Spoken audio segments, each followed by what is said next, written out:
Hello and welcome everyone. तो आज जिस टॉपिक पे बात करेंगे वो रहेगा classifications of schools in Indian philosophy. तो बेसिकली पूरे वर्ल्ड में अगर हम देखें तो काफ़ी सारी फिलॉसफीज़ हैं, जिसे हम वेस्टर्न फिलॉसफी कहते हैं, चाइनीज़ फिलॉसफी कहते हैं, जापानीज़ फिलॉसफी कहते हैं, इस्लामिक फिलॉसफी कहते हैं। उसी तरह से इंडियन फिलॉसफी भी है। तो इंडियन फिलॉसफी किसे कहते हैं? जो इंडियन कॉन्टिनेंट में स्कूल्स डेवलप हुए उन्हें इंडियन फिलॉसफी कहा जाता है।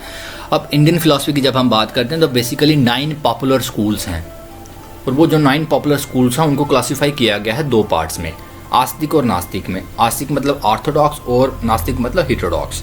तो इस क्लासिफिकेशंस का जो बेस है वो रहता है वेदास। अब वेदास क्या है एक्चुअल में? तो वेदास क्या है? काफ़ी कॉम्प्लेक्स फॉर्म में है, जिसमें मतलब सारी जो फिलोसफिकल स्पेकुलेशंस हैं इंसान की, फिलोसफिकल जो प्रॉब्लम्स हैं वो सब के सॉल्यूशंस वेदास में दिए गए हैं। अब होता क्या है कि जो वेदास हैं वो काफ़ी कॉम्प्लेक्स फॉर्म में लिखे गए हैं।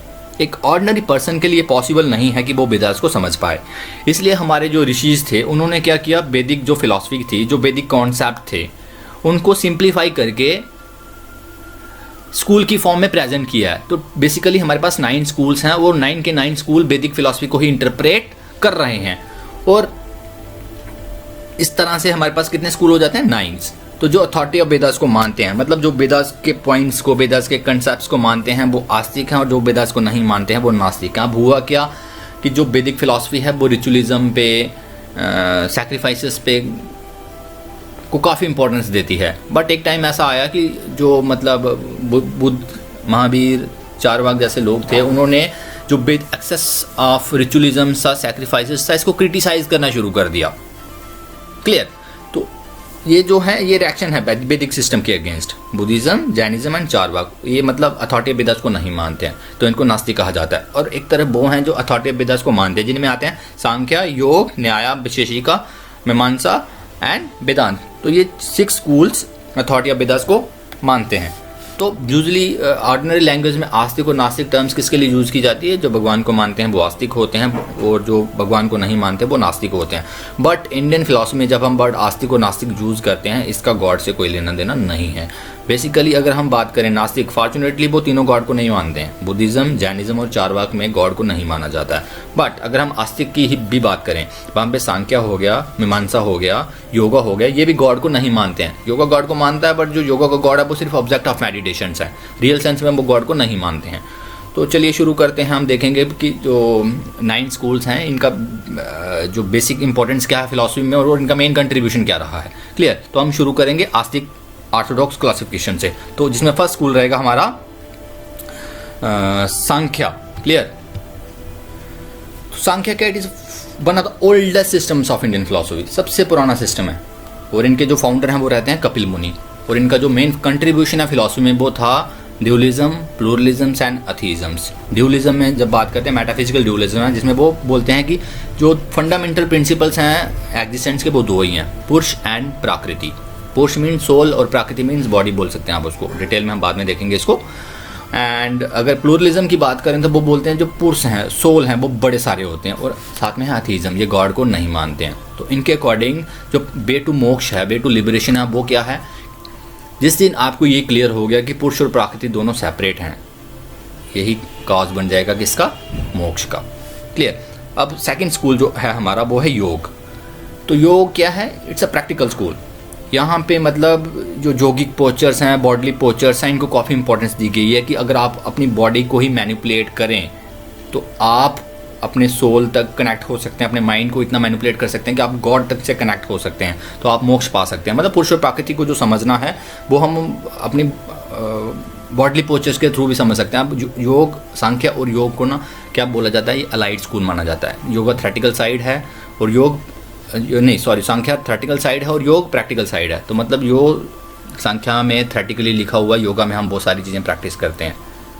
तो योग का जो पतंजलि का जो मेन कंट्रीब्यूशन है वो था अष्टांग मार्ग। इन्होंने अष्टांग मार्ग दिया जिसमें 8 स्टेप्स हैं, और उन 8 स्टेप्स को फॉलो करके हम अपने आप को इस काबिल बना सकते हैं कि हम मोक्ष पा सकते हैं, लिबरेशन पा सकते हैं, cycle of birth and death है, ऐसे फ्रीडम पा सकते हैं। क्लियर?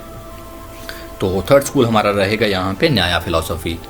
तो अगर बात लॉजिक की आए तो बात न्याय की होगी। क्लियर?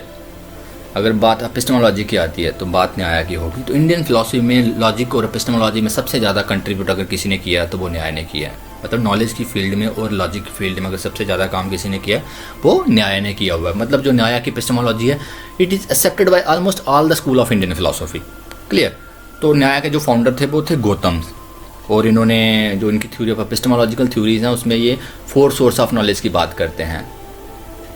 प्रमाण, जिसमें हैं perception, inference, verbal testimony and comparisons. Clear. तो वैसे जैसे चारवाक को देखें वो सिर्फ एक को ही मानते हैं, परसेप्शंस को बुद्धिज़्म 2 को मानते हैं, वैशेषिका 3 को मानते हैं, न्याय 4 को मानते हैं, मीमांसा 5 को मानता है, वेदांत 6 को मानते हैं। तो सबके अलग अलग रहेंगी एपिस्टेमोलॉजी, बट जो न्याय की एपिस्टेमोलॉजी बेसिकली वहाँ पे उन्होंने 4 सोर्स ऑफ नॉलेज की बात की है। क्लियर। तो इनका ये मेन कंट्रीब्यूशंस था।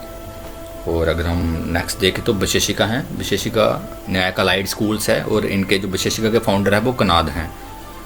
जैसे न्याय ने बेसिकली कंट्रीब्यूट किया है एपिस्टेमोलॉजी में और लॉजिक में, और वैशेषिका ने कंट्रीब्यूट किया है बेसिकली मेटाफिजिक्स में। तो मतलब जो वैशेषिका है वो न्याय के एपिस्टेमोलॉजी को मानता है, लॉजिक को मानता है, और न्याय बेसिकली वैशेषिका की मेटाफिजिक्स को मानता है। तो वैशेषिका का जो मेन कंट्रीब्यूशन है वो थी मेटाफिजिक्स। अब मेटाफिजिक्स में इन्होंने क्या किया है, 7 कैटेगरीज पर बोझ की हैं। तो according to Kanad the Vaisheshika schools, इनका ये मानना है कि जो 7 कैटेगरीज को समझता है वो हर एक चीज़ को समझ सकता है। तो इन्होंने क्या किया, पूरा जो एग्जिस्टेंस है ना, जो पूरी रियलिटी है उसको रिड्यूस कर दिया 7 कैटेगरीज में। The one who understand 7 categories who know each and everything. Clear.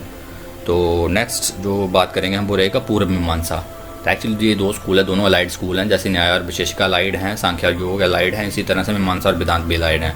तो इनको बोलते हैं पूर्व मीमांसा और उत्तर मीमांसा, कर्म मीमांसा और ज्ञान मीमांसा। क्लियर। तो हम यहाँ पर मीमांसा यूज करते हैं, जिसे पूर्व मीमांसा, जिसे मीमांसा कहते हैं हम। और मीमांसा के फाउंडर थे जैमिनी। क्लियर। तो इनको जो पूर्व मीमांसा है तो इनको हम कर्मकांड भी कहते हैं। तो ये गॉड को नहीं मानते हैं, और इन्होंने क्या किया, सारी इंपॉर्टेंस किसको दी है, कर्मांश को, एक्शंस को, रिचुअल्स को, सैक्रिफाइसेस को। ज्ञान को नहीं मानते हैं। ज्ञान कांड नहीं, कर्म कांड है। इनके लिए सबसे ज़्यादा इंपॉर्टेंट है actions, which include sacrifices, rituals की। इन सबस के थ्रू भी हम मोक्ष पा सकते हैं। अब बेसिकली जब हम इंडियन फिलोसफी की बात करते हैं ना, वो स्पिरिचुअलिस्टिक है। उनका गोल क्या है, मोक्ष, अल्टीमेट एंड क्या लाइफ का, मोक्ष। और सब जब हम स्कूल देख रहे हैं तो हमें लास्ट में पहुंचना कहाँ है, मोक्ष तक। ये अलग अलग वे हैं बट एंड वे क्या है, मोक्ष। तो मीमांसा की अगर हम बात करें, इनके लिए सबसे ज़्यादा इंपॉर्टेंस इन्होंने एक्शंस को दिए, कर्मांस को दिए, सैक्रिफाइसेस, रिचुअल्स को। क्लियर। तो ये गॉड को नहीं मानते हैं। ये बोलते हैं कि जो हमारे कर्मांस हैं वो उसमें इतनी पोटेंशियलिटी है कि आप कुछ भी डिजायर्ड रिजल्ट प्रोड्यूस कर सकते हो सैक्रिफाइसेस के थ्रू, रिचुअल्स के थ्रू। क्लियर। तो लास्ट जो आस्तिक स्कूल है वो रहेगा हमारा वेदांत, जिसे हम उत्तर मीमांसा कहते हैं। तो वेदांता स्कूल जो है वो जो मतलब ट्रेडिशनल स्कूल, जो ट्रेडिशनल वेदांत, उनके जो फाउंडर हैं वो गौड़पाद रहते हैं। क्लियर। तो यहाँ पे इनकी फर्दर वेदांत क्या है, एंड ऑफ वेदास। अब बेसिकली वेदास के 4 पार्ट्स होते हैं, और जो उपनिषद्स हैं उन पे इनका ज़्यादा फोकस रहा है, उपनिषद्स पे। अब फिलॉसफी होती है, सारे जो मतलब स्कूल्स हैं फिलोसफिकल स्कूल, वो उपनिषद्स पे ही फोकस करते हैं। बट जो वेदांत है ये पर्टिकुलरली ज़्यादा मतलब इनका एक्सट्रीम फोकस रहा है उसके ऊपर, उपनिषद्स के ऊपर। क्लियर। तो वेदांत के 5 मेजर स्कूल्स हैं, जिसमें है एब्सोल्यूट मोनिज्म, शंकराचार्य का है, विशिष्ट अद्वैत, जैसे शंकर का अद्वैत बोलते हैं उसको, शंकराचार्य का अद्वैत वेदांत, जिसे एब्सोल्यूट मोनिज्म कहा जाता है, विशिष्ट अद्वैत। और क्वालिफाइड मोनिज्म ऑफ रामानुजू है, द्वैत है माधव का, द्वैत अद्वैत है निम्बारक का, और शुद्ध अद्वैत है वल्लभाचार्य का। क्लियर।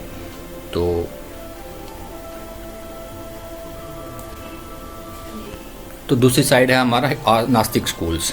तो नास्तिक में 3 स्कूल हैं totally, Charvaka, Buddhism and Jainism. तो चारवाक को अगर हम देखें तो इनके फाउंडर रहते हैं चारवाक। तो ये मटेरियलिस्टिक स्कूल है।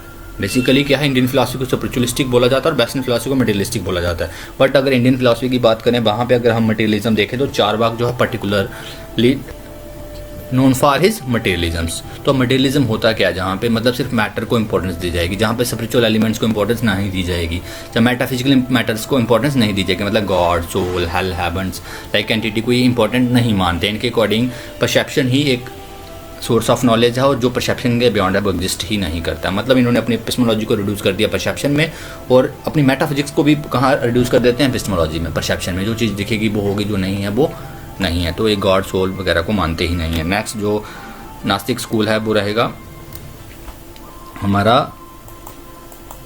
जैनिज़्म, तो जैनिज़्म के जो फाउंडर हैं वो महावीर हैं। बेसिकली इनके 24 तीर्थंकराज हैं और लास्ट मंथ वो महावीर थे। तो हम फिलॉसफी में हम देखते हैं वो महावीर की फ़िलासफ़ी को देखते हैं, इसलिए हम जो जैन स्कूल है, जैनिज़्म जो स्कूल है, इसका फाउंडर महावीर को ही मानेंगे। तो मतलब जैनिज़्म जो है वो अपनी एथिक्स के लिए पॉपुलर है। तो मतलब वर्ल्ड में अगर सबसे स्ट्रॉन्गेस्ट एथिक्स किसी की अगर है तो वो जैनिज़्म की है। स्ट्रॉन्गेस्ट एथिक्स मतलब जितनी एथिक्स पावरफुल इनकी है जैनिज़्म की, इतनी एथिक्स किसी की पावरफुल है ही नहीं। क्लियर। तो बेसिकली जो उनका मेन कंट्रीब्यूशन है वो मेटाफिजिकल और एपिस्टेमोलॉजिकल थ्योरीज हैं, निकंतवाद एंड शैदवाद। और अगर हम देखें लास्ट स्कूल हिटेरोडॉक्स नास्तिक स्कूल वो था बुद्धिज़्म्स। तो बुद्धिज़्म का फाउंडर कौन है? गौतम बुद्ध। क्लियर। गौतम बुद्ध, सिद्धार्थ जिन्हें हम कहते हैं। तो इनका ये भी वैदिक फिलॉसफी के अगेंस्ट एग्जिस्टेंस में आए थे। इन्होंने जो रिचुअलिस्टिक फिलॉसफी है एक्सेस में उसको क्रिटिसाइज़ किया और इन्होंने अपनी फ़िलासफ़ी देने की कोशिश की। इनकी एक मतलब जो खुद की लाइफ है वो काफ़ी इंटरेस्टिंग है, काफ़ी इंटरेस्टिंग स्टोरी है किस तरह से उन्होंने अर्ली लाइफ में स्ट्रगल किया और फिर वो 6 ईयर्स के बाद बुद्ध बने थे। और जब बुद्ध बनते हैं तो जो फर्स्ट लेक्चर देते हैं धर्मचक्र परिवर्तन, उसमें जो फर्स्ट लेक्चर में उन्होंने जो सारी फ़िलासफ़ी मतलब उनकी वो बली है, जिसमें 4 नोबल ट्रूथ हैं, थ्योरी ऑफ डिपेंडेंट ओरिजिनेशंस हैं। क्लियर। तो उनका ये मेन कंट्रीब्यूशन है फ़िलासफ़ी में। तो बेसिकली हमने क्या देखा आज 9 स्कूल देखे इंडियन फ़िलासफ़ी के, जिनको क्लासीफाई किया गया आस्तिक और नास्तिक में। आस्तिक वो थे जो अथॉरिटी ऑफ वेदास को मानते थे और नास्तिक वो थे जो अथॉरिटी ऑफ वेदास को नहीं मानते थे। आस्तिक में क्या क्या देखा हमने? सांख्या देखा, योगा देखा, न्याय देखा, विशेषिका देखा और वेदांत देखा और मीमांसा देखा। और नास्तिक में हमने देखा जैनिज़्म, बुद्धिज़्म और चारवाक।